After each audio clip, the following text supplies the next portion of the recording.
இன்றைக்கி அமாவாசை. காலங்காலத்தில் குளிச்சுட்டு டீயை போட்டேன். நல்லா சுட சுட டீ, மணி 4 மணிக்கு டீ போடும்போது நல்லா காலங்காலத்தில் சுட சுட டீ குடிச்சாச்சு. என்ன ஒன்று சர்க்கரை இல்லை, பட் அது பழகிடுச்சுன்றதுனா நல்லாவே இருக்குது குடிக்கிறதுக்கு, மசாலா டீன்றதுனால.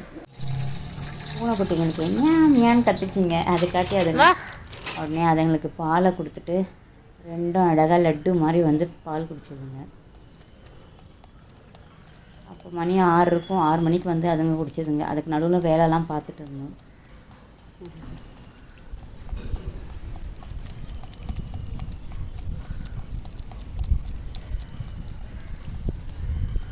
அதெல்லாம் குடிக்கிறது வேறு 2 பேரும். உடனே அவங்க அப்பா வந்தார், மீனு. அவர் பால் குடித்தார். இவர் ரொம்ப சமத்தி. இவர் தொடுறதுக்கெலாம் விடுவார் அழகாக. அவங்க 2 பேர் தான் கொஞ்சம் பயம், தொடவே விட மாட்டாங்க, பயப்படுவாங்க, ஓடிடுவாங்க தொட போனால். அப்புறம் அரிசி கழுவி வச்சுட்டு இன்னொரு ஸ்டவ்வில் பட்டாணி ஊற வச்சுருந்தேன், அதை வேக வச்சேன். பச்சை பட்டாணி, உருளைக்கிழங்கு. அது விசில் வந்து வேகத்துக்குள்ளே கடுகு தாளித்து, வெங்காயமும் பூண்டும் போட மாட்டோம்ல அமாவாசை என்ன, ஸோ அதனால் தக்காளி, உருளைக்கிழங்கு எல்லாம் போட்டு வதக்கிட்டு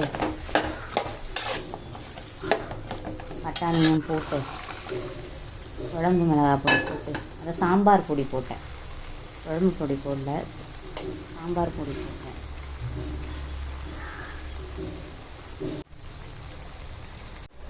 சாம்பார் கரைச்சி வைப்போம்ல, பருப்புலாம் போட்டு அந்த மிளகா பொடி போட்டு நல்லா வதக்கி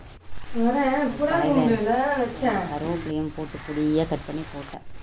போட்டு மூடி வச்சுலாம் பாதி வெந்தார். திரும்பவும் கிளறிட்டு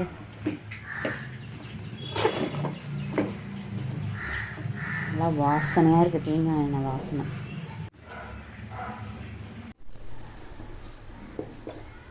அடுத்து வாழைக்காய் பொரியல் வேணும் பிரியா கேட்டால். வாழைக்காய் எப்பவுமே அமாவாசைக்கு செய்வோம், பட் வந்து ரவுண்டாக செய்வோம். பொடியாக வேணும் மம்மின்னு கேட்டால் பிரியா. சரி, அந்த அம்மாவுக்கு அரைஞ்சி போட்டு கருவேப்பிலையை அரைஞ்சி போட்டு அந்த அம்மாவுக்கும் வாழைக்காய் ரெடி பண்ணியாச்சு. அது ஒரு ஸ்டவ்வில் ஆகிடுச்சு.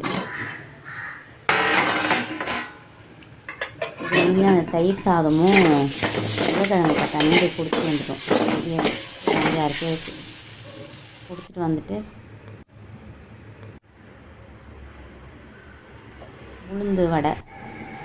உளுந்து போண்டா மாதிரி சுட்டுட்டேன். வடை மாதிரி வேணான்னு குட்டி குட்டியாக போடணும்னு சொல்லிட்டு உளுந்து அரைச்சிட்டு பச்சை மிளகாய், மிளகு, கொத்தமல்லி, கருவேப்பிலை. மற்ற நேரம்னா பூண்டு போடுவோம், இன்றைக்கி பூண்டு இஞ்சிலாம் போட முடியாதுல்ல. இஞ்சி போடலாம், பட் பூண்டு போடுறதில்ல. வடையை வறுத்துட்டு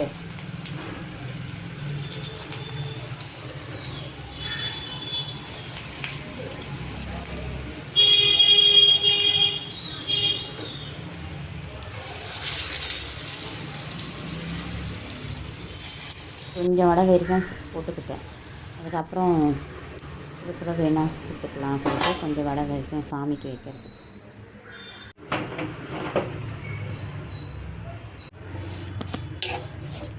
சேமியா, ஜவ்வரிசிலாம் போடாத வெறும் சேமியா பாயாசம். முந்திரி திராட்சை கூட போடலை, வெறுமனே ஏலக்காய் தூவிட்டு, ஏலக்காய் லைட்டாக சிலோன் பட்டை போட்டு அரைச்சி வச்சுருந்தேன் டீக்கு. அந்த ஏலக்காவே போட்டு நல்லா இருந்தது பாயாசம். எப்பவும் போல் வெண்ணிலா எசன்ஸ் ஊற்றினேன், பைனாப்பிள் எசன்ஸ் ஊற்றினேன். நல்லா இருந்தது பாயாசம், நல்ல டேஸ்ட்டாக இருந்துச்சு. நல்லா சேமியா வறுத்து பாலில் ஊற்றிட்டு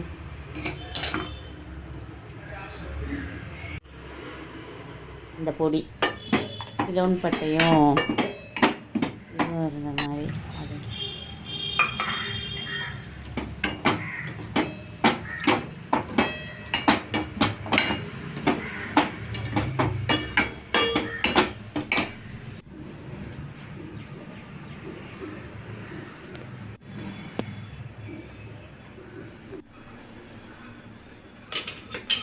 செஞ்ச தயிர் சாதம் வந்து வெளியே கொடுக்கறதுக்காக கிளறினேன். அது வந்து தாளிக்காமல் கொடுத்தாச்சு. ஒயிட்டாக வேணும்னு போன தரம் கொடுக்கும்போது ஆண்டிங்க கேட்டாங்க. அடுத்த முறை வரும்போது வெள்ளையாக செய்து எடுத்துகிட்டு வரையாடான்னாங்க.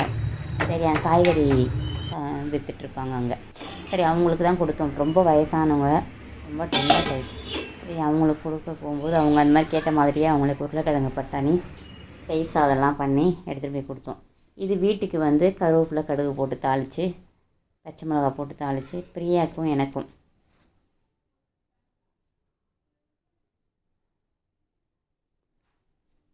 வாழைக்காய் பொரியல், உருளைக்கிழங்கு பட்டாணி வறுவல் ரெண்டும் வச்சுட்டு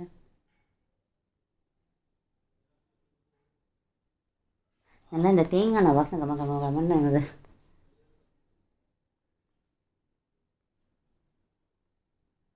நிறைய வேலை. அமாவாசை அன்றைக்கி சரி எல்லாம் பண்ணும்போது சாப்பிடும்போது அவ்வளோ வேலையெல்லாம் முடிச்சுட்டு சாமியெல்லாம் கும்பிட்டுட்ட பிறகு தான் சாப்பிட்டோம்.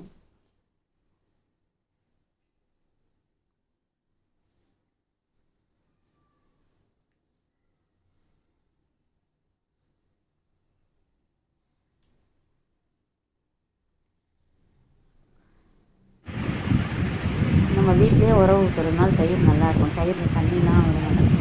எடிப்பேன் தயிர் அவ்வளோ தண்ணி அவ்வளோதான். அவ்வளோதான், சமையல் முடிஞ்சிருச்சு. தீபாராதனை காட்டிட வேண்டியது தான். அம்மா அப்பாவுக்கு வடை பாயாசம், அண்ணாக்கெலாம் வடை பாயாசம் வச்சு தீபாராதனை காட்டி முடிச்சாச்சு. அப்புறம் சாமிக்கும் ஒரு தீபாராதனை போட்டுட்டு